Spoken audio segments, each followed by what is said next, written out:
তো এই যে ইনি আজকে কি করেছে, দুপুরবেলায় ঠান্ডা জলে চান করেছে। আর যখনই ঠান্ডা জলে চান করেছে তখনই আমার মনটা বলেছিল যে একটা কিছু হতে চলেছে। আর ঠিক তাই, একদম গায়ের ভালোই টেম্পারেচার আছে মতন। আর দেখতে পাচ্ছ টেবিল জুড়ে শুধু খাবার আসিয়ে। আর এই যে আজকের শোস্টপার, ও রোদ্দুরে পুরো একদম ঝলমল করছে ব্যাপারটা, চিংড়ি মাছের ভর্তা। তো চলো, ছতাল ছতাল মহারাজার একেবারে মুড। কি হচ্ছে বাবা, বলে বাবা রে রাগ করেছো? দেখো আমার আসতে দেরি হয়েছে বলে রাগ করেছে আমার সোনা বাবাটা। তো চলো, ওনার একটু রাগ ভাঙাতে হবে। আর সবাইকে জানাই শুভ শিবরাত্রি। আজকে তো শিবরাত্রি দুদিন ধরে, শুক্র আর শনি দুদিন ধরে এবার শিবরাত্রি পড়েছে। আজকে রাত্রি, শুক্রবার রাত্রির 8টা থেকে মনে হয় শিবরাত্রি লাগছে। হ্যাঁ হ্যাঁ, কি বল? ও হ্যাঁ, আজকে তো ওমেন্স ডে। হ্যাঁ, সবাইকে জানাই হ্যাপি ওমেন্স ডে। তো আজকেই তো শিওর তো? হ্যাঁ, স্কুলে তো দেখলাম আজকে। তো যাই হোক, আমার তো শিবরাত্রি করার খুবই ইচ্ছা ছিল, ভেবেও ছিলাম করব। আমি শিবরাত্রি করলে শনিবারেই করতাম, আর শুক্রবারে আজকে সংযম করার কথা ছিল। তো মা বললো যে দেখ, এত ব্যথা শুলো, তারপরে এত কড়া ওষুধ খাচ্ছিস, ওই জন্য উপোস করার কোনো দরকার নেই, যদি মাথা ব্যথা ঘোরে বা কিছু হয়। তো সেই জন্যই আমি আর একটু পিছিয়ে আসলাম, যে সত্যি তো তাই। আর শনিবারে করে না আমার 2টো ওষুধ খাওয়ার থাকে স্পেশালি।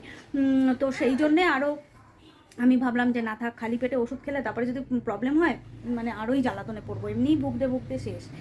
তুই কি বলিস, তাই তো? ঠিক তো?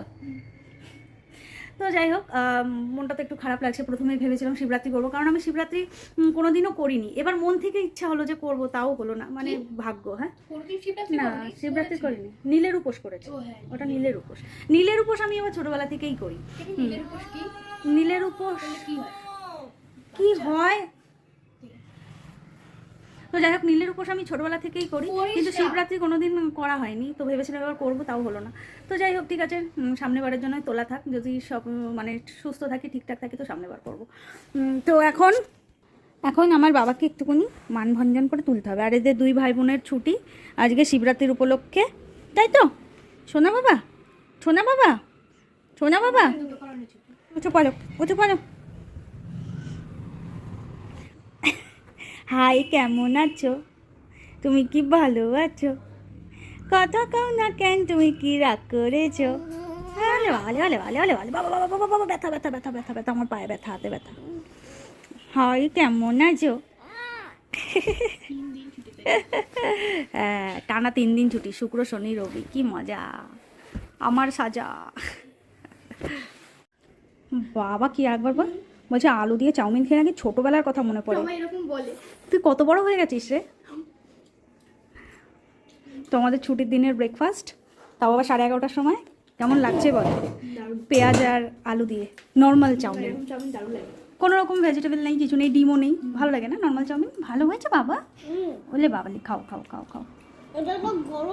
হ্যাঁ মা, গরম খাও। কেমন আছে রে? ঠিক আছে চাউমিন? তুই তো বলছিস কত দেরি হবে, কতক্ষণ লাগলো? চলো, তো আমিও চলো ফাইনালি ব্রেকফাস্টটা করি, কারণ অলরেডি 11:30 বাজে। আমার তো খাওয়ার আগে ওষুধ আছে, ভুলে গেছি, খাওয়ার আগে ওষুধটা খেয়ে নিই। তো সকালবেলায় ব্রেকফাস্ট করে টুকটাক সমস্ত কাজবাজ সামলে তারপরে রান্নাতে চলে এসেছিলাম। রান্না প্রায় হয়ে গেছে, এটা লাস্ট চলছে। এটা আজকে বানালাম একটা নতুনভাবে চিংড়ি মাছের ভর্তা। তো আমি শর্টসে তো অবশ্যই ছাড়বো, তো প্লিজ তোমরা চেক করে নিও যারা দেখতে চাও, একদম নতুনভাবে। তো আর এখানে হয়েছে তোমার হাঁস আর মুরগির ডিম দিয়ে একটা কারি। এটাই হলো আজকে আমাদের মেনু।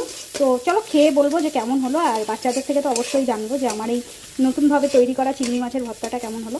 তো লাস্ট এর মধ্যে অ্যাড করবো একটু পেঁয়াজ কুচি, দিয়ে নামিয়ে নেবো। তো এদিকে রাই আর ঋষির তো চান হয়ে গেছে, আমি এই রান্নাটা কমপ্লিট করে চান করে তারপর লাঞ্চ করতে বসবো। আজকে তো আরও লাঞ্চের আরও ইন্টারেস্টিং লাগছে যে চিংড়ি মাছের ভর্তাটা মানে কেমন হবে খেতে, নতুনভাবে তৈরি করলাম। আর অবশ্যই তোমরা শর্টস ভিডিওটা চেক করো, আমি 2-3 দিনের মধ্যেই ছাড়বো আর কি শর্টস ভিডিওটা। তো চলো, ওটা রেডি হয়ে গেছে, ওটাকে এবার নামাই। চলো ফাইনালি আমরা লাঞ্চে বসে গেছি, আর আজকে অনেকটাই দেরি হয়ে গেছে, প্রায় 3টে। তো এখানে লাঞ্চ তোমাদের দেখালাম, আছে ডিমের কারি, হাঁসের ডিম আর মুরগির ডিম মিশিয়ে। আর এই যে আজকের শোস্টপার, রোদ্দুরে পুরো একদম ঝলমল করছে ব্যাপারটা, চিংড়ি মাছের ভর্তা। তো চলো ফাইনালি খেয়ে দেখা যাক কেমন হলো, তাই তো বাবা? আর আমার বাবা তো অনেকক্ষণ থেকে চিংড়ি করেই যাচ্ছে, বাট বুঝতে পারছি না ওর ঝাল লাগবে কি না। একটু তো ঝাল আছেই। তো চলো, এই সব ডিমটা আগে ঠিক খেয়ে নিলে কী যে খাবি ভাতটা। তো চলো খাওয়া যাক। তো চিংড়ি মাছের ভর্তা খেয়ে তো ঋষি একদম পুরো সার্টিফিকেট দিয়ে দিয়েছে। কেমন হয়েছে মামা? আর একটু বলে দাও। খুব ভালো না অল্প ভালো? কিসের ডালের ভর্তা না, চিংড়ি মাছের ভর্তা। ও অবাক হয়ে গেছে, কি বলবে। আচ্ছা ঠিক আছে। আচ্ছা ঠিক আছে ঠিক আছে, তো চলো আমি একটু টেস্ট করি। দাঁড়া না, খেতে দে আমাকে। আহ,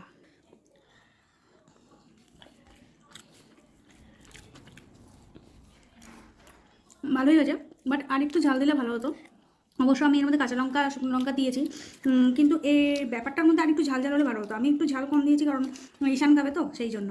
তো বাট খুব সুন্দর হয়েছে, এটা একটা নতুন পদ্ধতিতে করেছি। তো অবশ্যই তোমরা শর্টস যখন ছাড়বো অবশ্যই তোমরা দেখে নিও, আমার চ্যানেলে গিয়ে ভিজিট করো, তো ভালো লাগবে।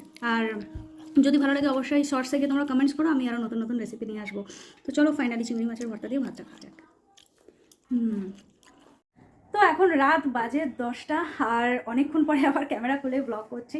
তোমার দুপুরে তো খাওয়া দাওয়ার পর রেস্ট নিয়ে সন্ধ্যেবেলায় প্রতিদিনকার মতন চা টা খেলাম উঠে, কিন্তু তার মধ্যে এই যে এই ছোট মহারাজ উনি ঠান্ডা লাগিয়েছেন, আর বেশ গায়ে টেম্পারেচার 99 মতন, জ্বর জ্বর ব্যাপার।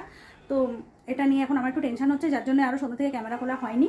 তো আর সন্ধ্যা থেকে একটু চাটা খেলাম, আর মায়ের সাথে বসে অনেকক্ষণ গল্প করলাম। এখন আমাদের আলোচ্য বিষয় হলো পৈতে বাড়ি নিয়ে, কারণ দুটো পৈতে বাড়ি পড়েছে একদম ক্লোজ, একটা আমার বাপের বাড়ি, একটা তো মাসি শাশুড়ির বাড়ি। তো সেই জন্যই এইগুলো নিয়েই কথাবার্তা হচ্ছিল, যাওয়া, তারপরে গিফট টিফট হ্যান ত্যান এইসব অনেক কিছু নিয়ে এইসব প্রসঙ্গে আরও টুকটাক গল্প উঠলো। তো যাই হোক, এইসব গল্প করতে করতে আমি 9:30 নাগাদ ঘরে এসে এই দেখো পুরো এত জামা কাপড় এই চেয়ারটার উপরে হয়েছিল, এই শীতের জামা কাপড় কেচাকুচে কিছু আলাদা করছি, এগুলোকে তুলবো। আর রেগুলারের জামা কাপড়গুলো প্রচুর ছিল, সেগুলোকে ভাঁজ টাজ করলাম। তো এই যে ইনি আজকে কি করেছে, দুপুরবেলায় ঠান্ডা জলে চান করেছে। আর যখনই ঠান্ডা জলে চান করেছে তখনই আমার মনটা বলেছিল যে একটা কিছু হতে চলেছে। আর ঠিক তাই, একদম গায়ের ভালোই টেম্পারেচার আছে, ছেলে একদম পুরো নেতিয়ে পড়েছে, ঠোঁট মুখ সব লাল লাল হয়ে গেছে। কথা শোনে না, কথা শোনে না, আমার কথা শোনে না একদম। তোর হাসি পাচ্ছে ভাইয়ের এরম হয়েছে বলে? আর এর জন্য এ দায়ী কী করেছে, আজকে ওকে দায়িত্ব দিয়েছিলাম ভাইকে চান করানোর, ব্যাস ভাই আবদার করেছে যে উনি শাওয়ারে হ্যান্ড শাওয়ারে চান করবে, আর উনি ভাইয়ের আবদার রাখতে গিয়ে ভাইকে ছেড়ে দিয়েছে বাথরুমে, আর ভাইয়ের মতন ঠান্ডা জলে মানে প্রায় মিনিট 15-20 চান করেছে। আমি গরম জল করে দিয়েই এসেছিলাম। আরে গরম জল করে দিয়েছিল, ও কি করেছে, গরম জলের অপশানটাকে তুলে দিয়েছে, কলটাকে তুলে ঠান্ডা জল বিয়ে করে চান করছিল। ও দরজা বন্ধ করে দিয়েছিল। আর ইনি দরজা বন্ধ করে ঠান্ডা জলে, আমি গিয়ে দেখি গা পুরো হিম শীতল হয়ে গেছে, বরফের মতন ঠান্ডা, আর কাঁপছে দাঁড়িয়ে, তবুও চান করছে।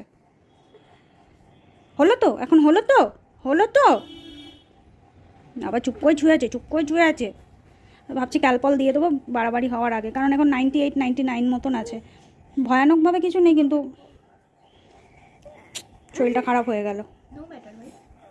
নো ম্যাটার ভাই, ভাইয়ের মাথাটা একটু টিপে দে না রে, মাথাটা একটু করে দে।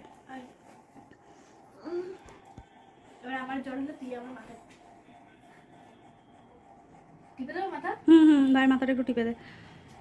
তো এখন রাত বাজে প্রায় 11:15 মতন, আর দেখতে পাচ্ছ টেবিল জুড়ে শুধু খাবার।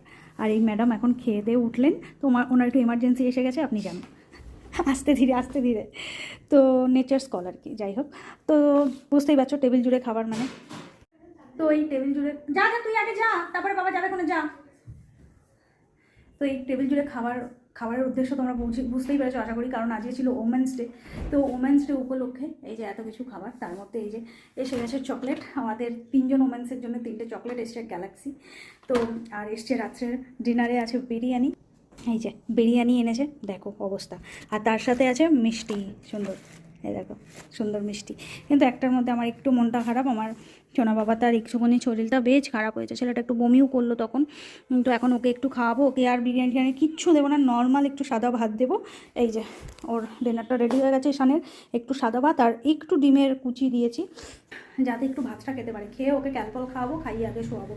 তো এই ছিল আমাদের বেশ সুন্দর ওমেন্স ডের খাবার, চকলেট দেখে মনটা ভালোই লাগলো। তো এর জন্য চক্রবর্তীবাবুকে অনেক ধন্যবাদ, থ্যাঙ্কস। তো যাই হোক, আজকের মতন টাটা, গুড নাইট, বাই, দেখা হচ্ছে নেক্সট আর ফ্রেশ একটা ব্লগে। আর কি বলার, তো তোমরাও খুব ভালো থেকো, সুস্থ থেকো, সাবধানে থেকো, আর সবাইকে জানাই হ্যাপি ওমেন্স ডে লাস্ট। তো চল আজকের মতন টাটা।